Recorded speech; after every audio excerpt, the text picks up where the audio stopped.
सूची आई जहाँ मुख्यमंत्री जी उद्घाटन का शिलान्यास करते हैं। मैं भी माननीय मुख्यमंत्री जी से आग्रह किया है कि ये टूरिज्म पर्यटक बने, एक आस्था का केंद्र बने। जो भी अभी उद्घाटन कर रहे हैं वो पूरा मैप नहीं है। हम लोगों ने वहाँ से शुरू किया है, माँ विंध्यवाचली से, माँ विंध्यवाचली होते हुए हम लोग सर्किट बना रहे हैं, पर्यटक सर्किट। उसमें माँ विंध्याचली से माँ मुंडेश्वरी, माँ मुंडेश्वरी से माँ ताराचंडी, माँ ताराचंडी से गुप्ता धाम से माँ यक्षिणी भवानी, माँ यक्षिणी भवानी से बखोरा भवानी। इसका पूरा एक बड़ा रूप माननीय संबंधित जो माननीय मंत्री हैं, एक दिन बैठ के हम लोगों ने बात किया था। ये जो पीछे का कार्यक्रम है उसका शिलान्यास होने जा रहा है। मैं पूरा भरोसा दिलाता हूँ कि इस बार जो मंत्री बने हैं वो अपने आप में बहुत आध्यात्मिक है और पूरे बिहार का, चाहे वो रामायण सर्किट हो, चाहे ये टूरिज्म सर्किट हो, चाहे माँ भौली का उत्थान हो, या ये पर्यटन स्थल में जुड़े, इसका हम लोग पूरा प्रयास कर रहे हैं। और आशा ही नहीं, पूरा भरोसा है, सरकार भी संकल्पित है। आने वाले दिनों में निश्चित रूप से माँ भौली का विकास होगा और पर्यटक सर्किट से जुड़ेगा। सर जो लिस्ट जारी किया गया है उसमें सर केवल तालाब का जिक्र किया गया है। नहीं, तालाब का जिक्र तालाब के लिए दिया था एक जल जीवन हरियाली मिशन के तहत। माननीय प्रधानमंत्री जी और माननीय मुख्यमंत्री जी के नेतृत्व में जो सरकार चल रही है, जल जीवन हरियाली, यानी जल का संचय करना बहुत ज़रूरी था। जल है तभी जीवन है, जल है तभी जीवन है, और जीवन है तो हम लोग, हरियाली है तो हम लोग हैं। नहीं तो नहीं ऑक्सीजन मिले तो आदमी कहाँ रहेगा, क्या स्थिति रहेगी।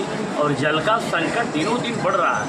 उसके जल जीवन हरियाली के तहत कोई प्रतिनिधि ने लिख के दिया था। हम लोगों ने कहा भी सूची की मीटिंग में नहीं कर दीजिए, कम से कम एक तो तालाब का संरक्षण हो जाए। बाकी सर्किट, टूरिज्म सर्किट से जो जोड़ने का विषय है वो विषय अलग है। इनका पूरा सर्किट जोड़ने का, यहाँ पहुँच आने का रास्ता, यहाँ धर्मशाला, इनका पूरा विकास, इनका पूरा हिस्ट्री, ये पूरे शक्तिपीठ में इनका बदलाव होगा। जैसे अभी माँ विंध्यवाचली का हो रहा है, बाबा विश्वनाथ का हो रहा है, और कुछ होने वाला है, वो भी हम लोग तय किए हैं। अब कहेंगे तो लोग कहेगा कि राजनीति करने आ गया। ये सब नहीं कहेंगे, जो बाकी है वो सब पूरा होगा। ये भरोसा रखिए, ये नरेंद्र मोदी और नीतीश कुमार की सरकार है। तो भाई आप तय कर लीजिए, और गरीनाथ बाबा जहाँ भी होंगे, आज उनके श्रोता के रूप में, उनके भक्त के रूप में उपस्थित सभी लोगों से ये संतोष कुमार सिंह का वचन है कि आप जो कह दीजिएगा, आपका भाई आपको दिया, इस मंडप का विकास किया, जो भी हो, चाहे भवन हो, चाहे छठ का घाट हो,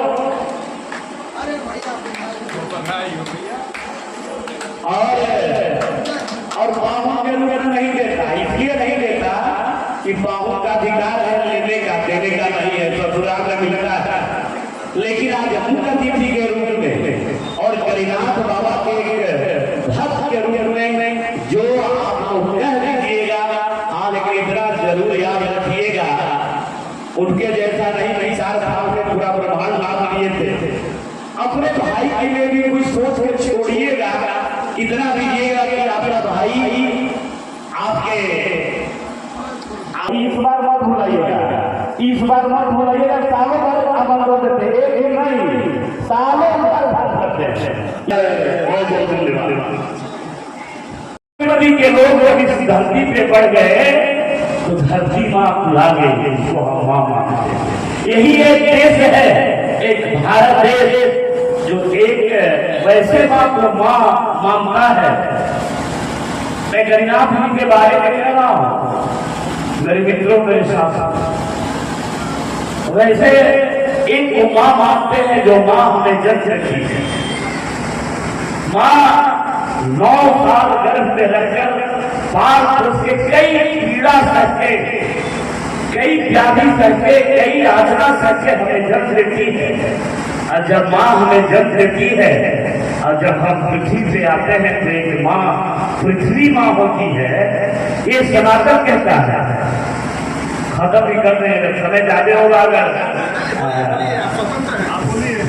अगर सबकी इच्छा होगी और बोलेंगे, बोले अच्छा लग रहा है, हाथ उठा के कहिएगा तब बोलेंगे, ऐसे नहीं बोलेंगे सबको यहाँ।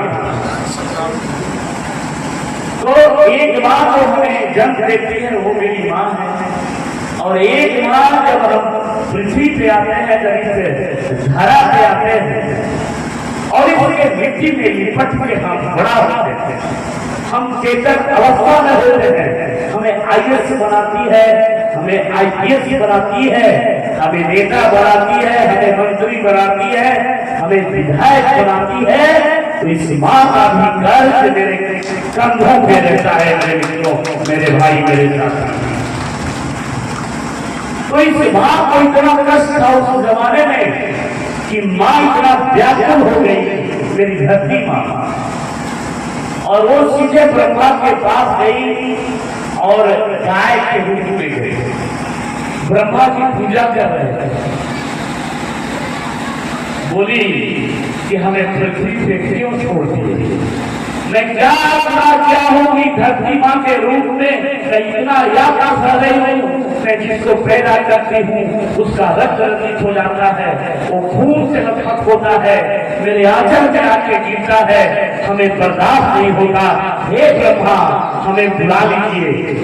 अब वहां रहने का मन, कलयुग में मृतलोक में मेरा रहने का मन नहीं कर रहा। ब्रह्मा ने कहा कि ये मेरे बस में नहीं है, ये मैं नहीं कर सकता।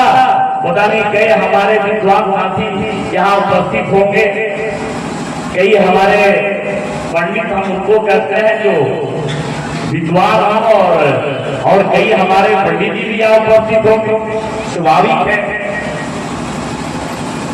ब्रह्मा ने कहा कि मैं ये कर नहीं सकता, मैं तुम्हारी यथा व्यथा मैं सुन लिया, मैं जानता हूं, मैं देखता हूं, मैं एक पल तुम्हारे साथ रहता हूं, मैं देखता हूं कि धरती की क्या स्थिति हो गई। अब समझने की बात है मेरे मित्रों, मेरे साथी, आज समाज में जितने लोग यहाँ बैठे हैं कम से कम इतना समझ जाइएगा, आज गरीनाथ बाबा के चरित्रों का अवलोकन कर लीजिएगा। तो मैं जनता के चोट पे कहता हूं कि दिनारा में किसी फुकवा का काम नहीं चलेगा, आपके मर्जी से कोई विधायक बनेगा, आपके मर्जी से कोई यहाँ मंत्री बनेगा। ये धर्म है, ये धर्म है, ये जाति नहीं, ये धर्म है। ये धर्म ही सबको सिखाता है पढ़ना लिखना। मेरे कई गुरु के वक्ताओं ने कहा कि पढ़िए लिखिए, ये मेरा धर्म है, ये भी मेरा धर्म है, लेकिन धर्म का जब से ज्ञान कराने वाला कोई नहीं होगा तो समाज का विकास नहीं हो सकता है, समाज दिशा में नहीं सकता है, राष्ट्र का विकास नहीं हो सकता है। मेरे मित्रों, मेरे साथी, ब्रह्मा ने कहा कि तुम्हारी यथा व्यथा मैं नहीं कर सकता, मैं नहीं कर बता सकता, मैं तुम्हारी यथा व्यथा का दवाई मेरे पास नहीं है, वो टिकिया मैं डॉक्टर नहीं हूँ।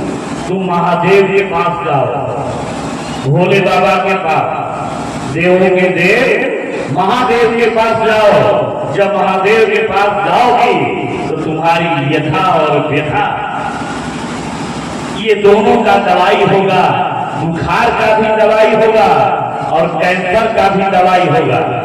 अब थोड़ा थोड़ा रोग जो समाज में रोग लगाने वाले लोग हैं, छोड़ने वाले लोग, उनका भी दवाई इन्हीं के पास है, महादेव जी के पास। वो सब कुछ करते हैं, उनके पास त्रिनेत्र है। लगेगा कि बड़ा राक्षस आ गया, धर्म को पहचानो, तो त्रिनेत्र खोलेंगे, सब जल के रात हो जाएगा।